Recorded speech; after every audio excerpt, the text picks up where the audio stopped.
সকালবেলা এমন একটা রিকশায় উঠেছিলাম যে মামার মাথা গরম। মামা রাস্তায় যাকে পাচ্ছে তার সাথেই আসলে রাগারাগি করতেছে।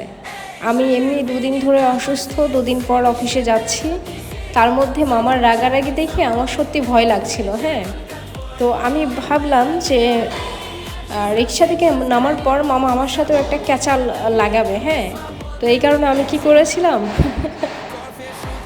মানে আমি ভেবে রেখেছিলাম যে যা রিক্সা ভাড়া তার থেকে একটু বেশি দিব, যাতে মামা আমার সাথে কোনো রাগারাগিই করতে না পারে। হ্যাঁ, তো যেই ভাবা সেই কাজ, আমি রিক্সা থেকে নামার পর মামাকে একটু বেশি টাকা দিয়েছিলাম।